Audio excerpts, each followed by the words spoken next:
안녕하세요. 성도 여러분 반갑습니다. 사랑의 주님이 우리와 함께 하십니다.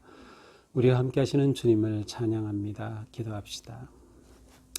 하나님, 오늘도 저희들에게 새날을 주시니 감사합니다. 날씨가 많이 추운 한 주간을 지내고 있습니다. 하지만 이 속에서도 저희들을 향한 하나님의 그 놀라우신 구속의 은혜와 또 사랑으로 저희들의 마음이 따뜻하고 또 주님 안에서 희망을 가집니다. 오늘도 주님 말씀 사모하오니 저희들에게 들려주시고 또 오늘 하루도 주님 뜻에 순종하며 살 수 있도록 인도하여 주시옵소서. 예수님 이름으로 기도합니다. 아멘. 네, 오늘 말씀은 역대하 35장 1절에서 19절입니다. 좀 길어서 제가 1절부터 한 절씩 읽으면서 보도록 하겠습니다. 1절입니다. 요시야가 예루살렘에서 여호와께 유월절을 지켜 첫째 달 14째 날에 유월절 어린 양을 잡으니라.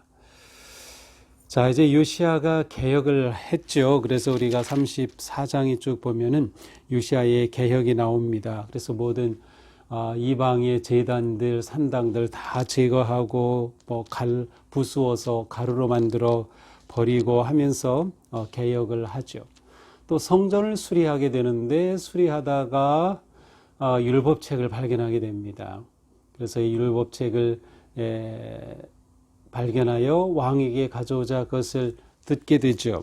그리고서 왕이 이 율법의 말씀을 들으면서 옷을 찢으며 겸비하게 하나님 앞에 회개하는 그런 모습을 보여줍니다.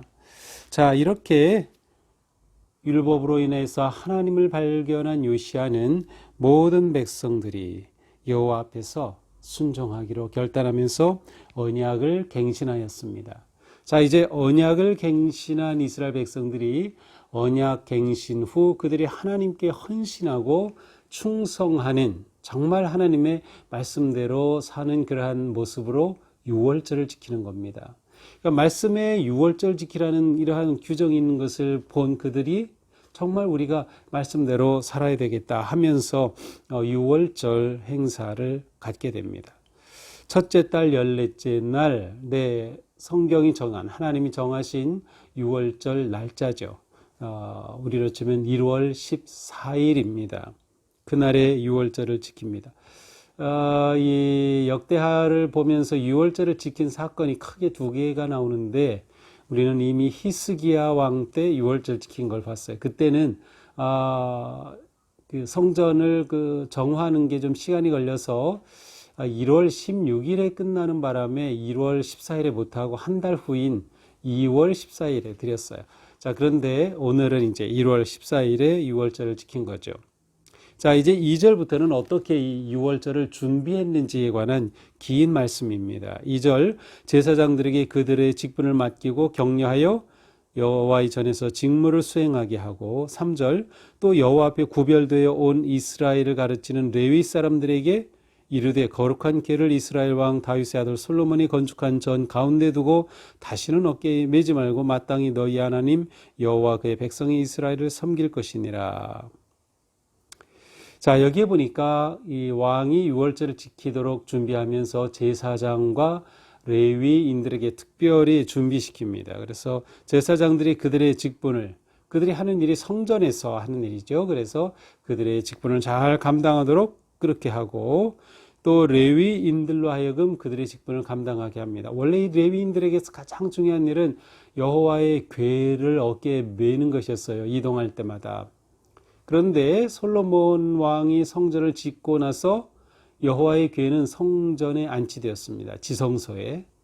그 후로는 여호와의 궤를 맬 일이 없어진 셈이죠. 그래서 다윗의 규례에 따라서 솔로몬은 이제 레위 사람들이 여호와의 그 궤를 매는 것 외에 다양한 일들을 맡기게 되죠. 그래서 성전에서 찬양대로 봉사하고 여러 가지 일들을 관리하고 돌보고 또 문을 지키는 그러한 일들을 맡깁니다. 자, 그런데 오늘 본문에서는 거룩한 궤를 옮기는 이야기가 나와요. 이 말은 타락하고 하나님을 떠나면서 여호와의 궤가 성전의 지성소에 그대로 모셔 있지 않고 어딘가로 이게 옮겨져 있었음을 보여줍니다. 물론 어떻게 된 일인지는 우리는 알 수 없지만 뭐 추측한다면 전쟁이 일어나고 뭐 강대국이 쳐들어가면서 이 여호와의 궤를 안전한 곳에 어디 숨겨놨을 수도 있고요. 아니면 이전에 왕들이 그렇게 타락하면서 이 여호와의 궤가 있을 곳에 바알이나 우상을 세워놨을지도 몰라요. 어쨌든 이 유월절을 지키기 전에 먼저 궤가 제자리에 서도록 하는 것이죠. 굉장히 중요합니다. 하나님의 궤가 제자리를 찾았다는 것. 이것이 진정한 예배죠. 하나님이 우리의 삶에서, 내 삶에서 가장 중요한 중심에 계시도록 하는 것. 이것이 진정한 개혁이고 진정한 신앙이고 이렇게 하는 일이 진정한 예배예요. 그래서 우리는 예배 때마다 계속 우리의 삶을 하나님 앞에서 리셋하는 거죠. 리셋하는 거예요. 이렇게 유월절을 준비합니다. 자, 4절 이후에 보니까 다윗의 글에 따라서, 다시 말하면 이게 말씀에 따라서입니다. 또 6절에서도 모세를 통하여 전하신 말씀을 따라서 모든 레위인들이, 제사장들이 서열대로 그렇게 성결하게 하고 준비해라, 이렇게 명령을 합니다. 그래서 유월절을 잘 지키도록 이들을 준비시키고 있습니다. 자, 7절에 보니까 이제 유월절 지키려면 제물이 필요합니다. 축제를 하려면 음식이 필요한데 특별히 여기에서 중요한 것은 동물이었어요. 그래서 유월절을 지키기 위해서는 어린 양을 잡아야 하죠. 또 유월절 이후에 이제 무교절을 이어서 지키는데 그것을 위해서는 소가 필요했어요. 음식이 필요하니까 화목제를 드리고 제사를 드리기 위해 소가 필요하고 또 제사 드리는 그것을 같이 나누어 먹거든요. 유월절도 마찬가지 음식을 나누어 먹는 것이에요. 그래서 이렇게 많은 제물이 필요한데 7절에 보니까 요시아가 백성들을 위해서, 왕이 백성들을 위해서 이 모든 것들을 내놓습니다. 소유 중에서 양떼, 어린 양, 어린 염소 3만 마리, 수소 3천 마리, 이 엄청난 양을 내놓습니다.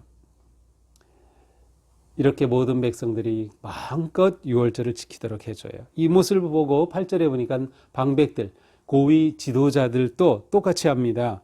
희생을 드려서 백성과 제사장들과 레위 사람들에게 이 제물을 공급해 줍니다. 그래서 양 2,600마리, 수소 300마리를 유월절 제물로 주었습니다. 이 제사장과 레위인들은 성전 중심으로 봉사하는 일이기 때문에 이들 스스로가 어떤 소유물을 갖고 있지는 않았어요. 그래서 이들에게 이렇게 제공해 주는 거죠.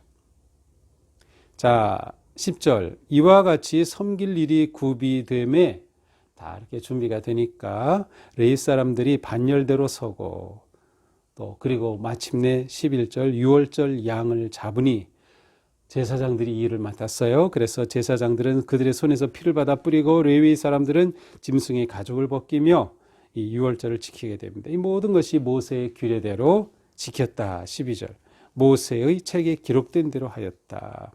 자, 책에 기록된 대로 하려니까 바로 이대로 지키려면 출애굽기 12장에 나와 있는 말씀대로 해야 돼요. 거기에 보면 이 유월절 양은 삶아서 먹어도 안 되고 오직 구워서만 먹게 됐어요. 그래서 13절에 보니까 규례대로 유월절 양을 불에 굽고 나머지 성물은 솥과 가마와 냄비에 삶아 모든 백성에게 속히 분배하고 이렇게 해서 제사장과 또 레위인들이 잘 준비합니다. 자, 이 동안에 보니까 15절 아삽의 자손 노래하는 자들은 명령한 대로 자기 처소에 있고 각 문에서 직무를 지켰다.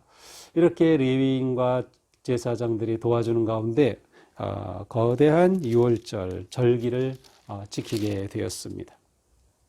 자, 16절 이와 같이 당일에 여호와를 섬길 일이 다 준비되매 요시야 왕의 명령대로 유월절을 지키며 번제를 여호와의 제단에 드렸으며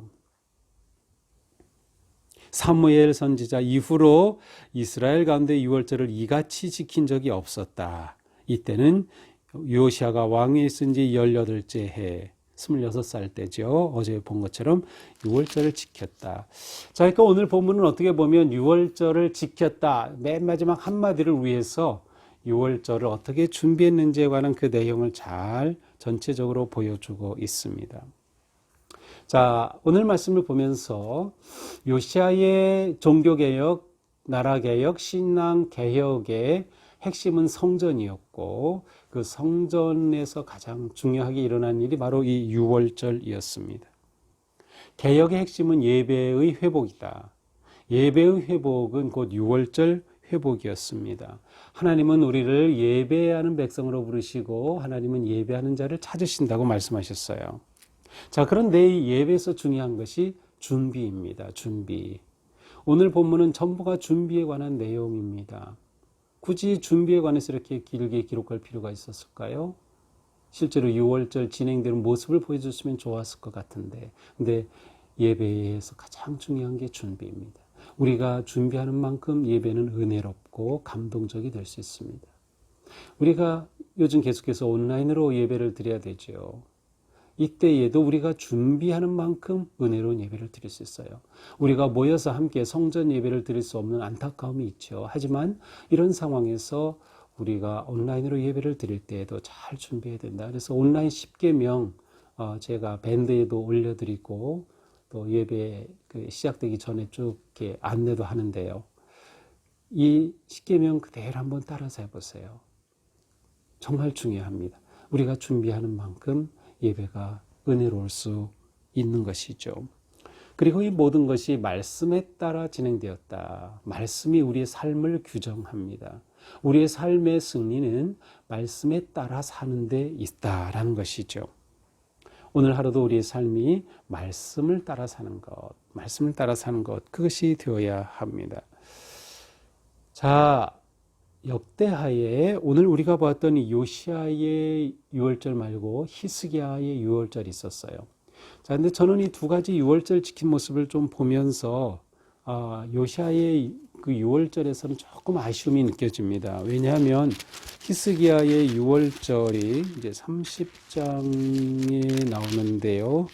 예, 30장에 보니까 이렇게 되어 있어요. 30장 21절부터 이스라엘 자손이 크게 즐거워하여 또 제사장들은 날마다 여호와를 칭송하며 큰 소리로 악기를 울려 여호와를 찬양하였으며 레위 사람들은 위로하였더라. 조상들의 하나님께 감사하였더라. 그래서 이 히스기야 때 지킨 유월절에 관해서는 그들이 창송하고 감사하고 즐거워하고 위로하였다는 그러한 것들이 강조되어 있어요.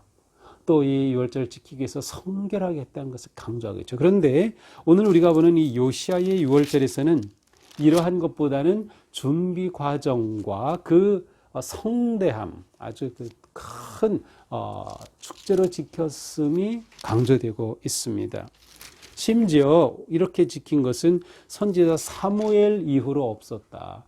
다시 말하면 사사시대 이후로 왕정이 시작된 이후로 이렇게 유월절을 지킨 적은 없었다는 말인데, 실제로 이제 유월절은 어떤 절기인가 하면 이스라엘 백성들이 출애굽한 그 날을 기념하는 절기죠. 그래서 이스라엘 백성들의 정체성을 말해주는 것이 유월절입니다.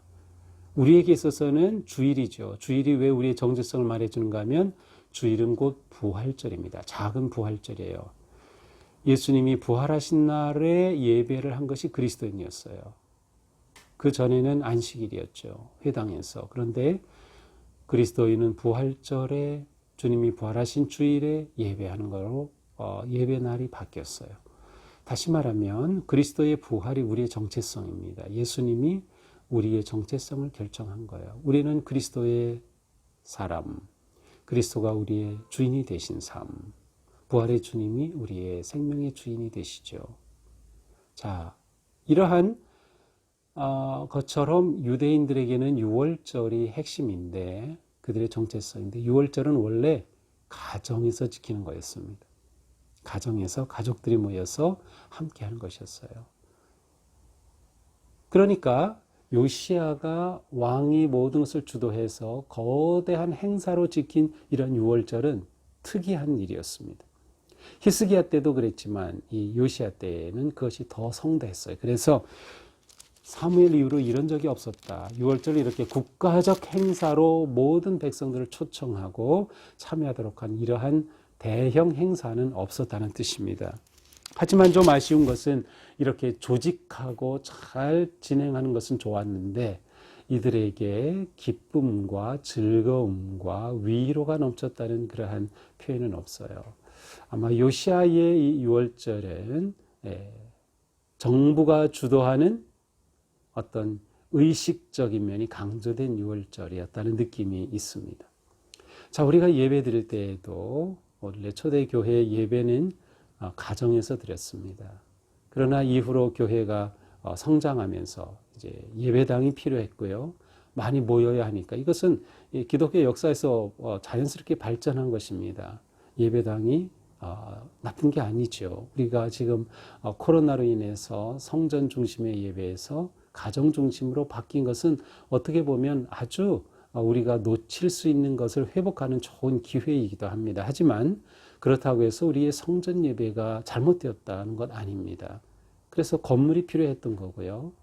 건물을 지은 게 잘못된 거 아니죠. 하지만 우리가 건물 중심이 되어서는 안 된다. 어디에서 예배하든 우리는 그 예배의 의미와 정신을 살려야 되는 거죠. 요시아의 종교개혁과 나라개혁은 이렇게 유월절로 절정에 이르게 되었습니다. 오늘 말씀을 보면서 우리 삶에서 매일매일이 유월절과 같은 축제가 되면 좋겠다. 그것은 우리를 구속하신 유월절 어린 양 예수 그리스도의 그 은혜를 우리가 감사하고 그 은혜에 우리가 기뻐하며 또 우리가 한 마음으로 그 주님을 예배하는 하루하루가 될 수 있다면 오늘도 우리는 주님의 구속함을 받은 거룩한 백성이 복된 삶을 살리라 생각합니다. 오늘 하루도 우리의 삶이 주님 안에서 의롭기를 또 거룩하기를 축복합니다. 기도합시다. 주님, 요시아 때에 유월절을 지켰던 이 모습을 보면서 저희들의 삶이 예배가 회복되어야 하며 예배가 온전히 회복되는 것이 우리의 믿음 생활에 아주 중요한 것임을 깨닫습니다. 무엇보다 저희들의 마음이 하나님을 향하게 하시고 겸손하게 주님의 그 자비와 의로우심과 사랑을 구하고 의지하며 그렇게 믿음으로 서도록 저희들을 도와주시옵소서. 오늘 하루도 저희들의 삶이 유월절 잔치처럼 주님의 은혜 안에서 기뻐하고 감사하는 하루가 되게 하여 주시옵소서. 예수님 이름으로 기도합니다. 아멘. 네, 오늘도 주님의 은혜로 복된 하루, 평화로운 하루가 되기를 축복합니다. 사랑합니다.